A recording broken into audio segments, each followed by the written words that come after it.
Ça y est, tu t'es décidé, tu veux te reconvertir. Mais le problème, c'est que t'as pas de diplôme. T'as pas non plus envie de retourner à l'école et t'as juste pas du tout l'énergie de repartir à zéro. Et à chaque fois que tu regardes ce qui existe ou ce qui pourrait te convenir, il se passe un truc très simple. Il y a juste rien qui te rassure.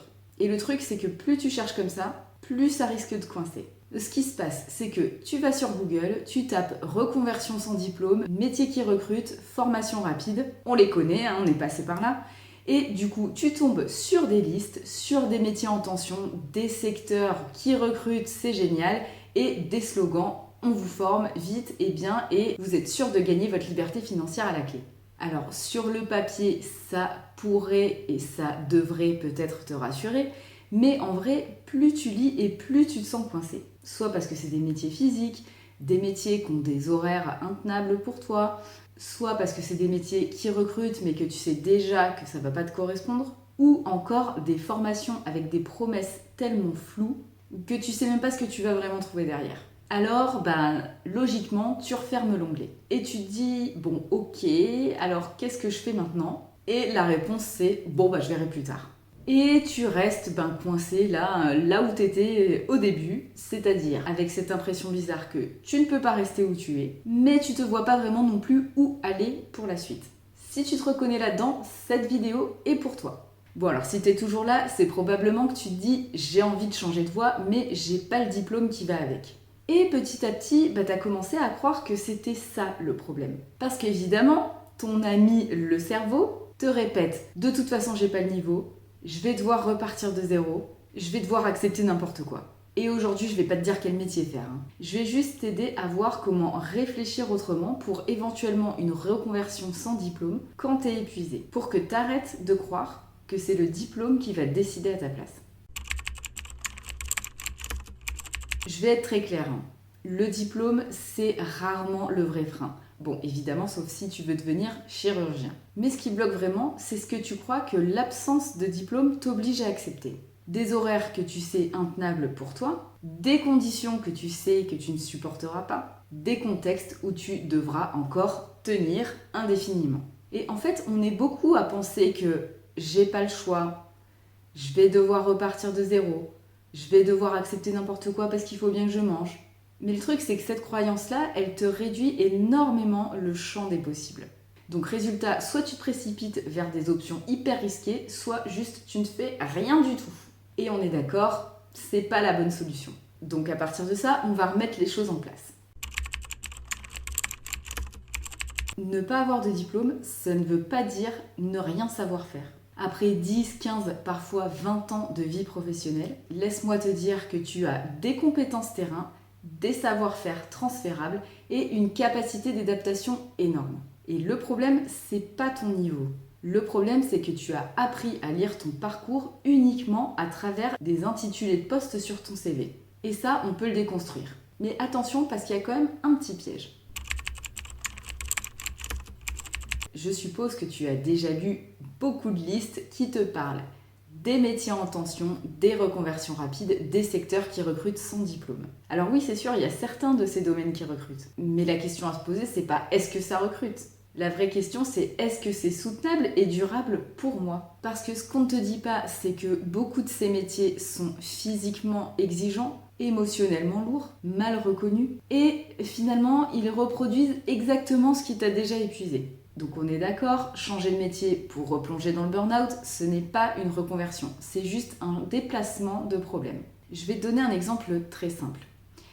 J'ai accompagné une femme qui s'est reconvertie dans le médical, parce que ça recrute. Donc sur le papier, c'était logique. Mais en fait, dès le départ, elle savait déjà très bien que c'était pas fait pour elle.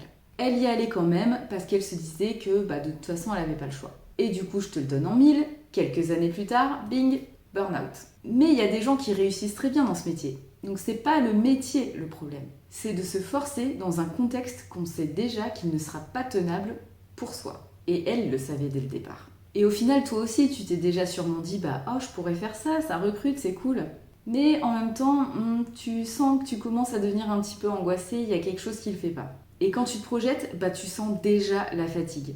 Alors finalement, tu laisses tomber l'idée ou tu continues à chercher mais en te disant on verra plus tard. Et ce n'est pas parce que tu n'as pas de solution, c'est parce que ton corps sait déjà que cette solution n'est pas la bonne pour toi. Une reconversion sans diplôme réussie, ça existe.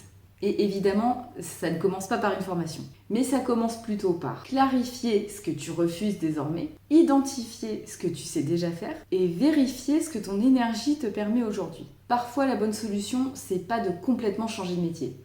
C'est juste de sortir d'un contexte qui t'épuise. Changer de cadre, changer de conditions, changer de manière de travailler. Et tant que tu cherches seulement un métier, eh ben tu passes à côté de tout cet aspect-là. Et c'est dommage parce que c'est quand même le plus important. Alors ok, maintenant t'as trouvé ce que tu veux faire, chouette. Sauf que on est beaucoup à se dire je sais pas me vendre. Mais le problème c'est pas que tu sais pas te vendre, le problème c'est que tu n'as pas de positionnement. Parce que quand tu sais ce que tu apportes, ce que tu refuses désormais et dans quel cadre tu peux fonctionner, tu ne te vends pas, tu te présentes clairement. Et ça, même sans diplôme, ça change les opportunités. D'ailleurs, une autre femme que j'ai accompagnée me demandait si elle devait préciser ses valeurs en entretien.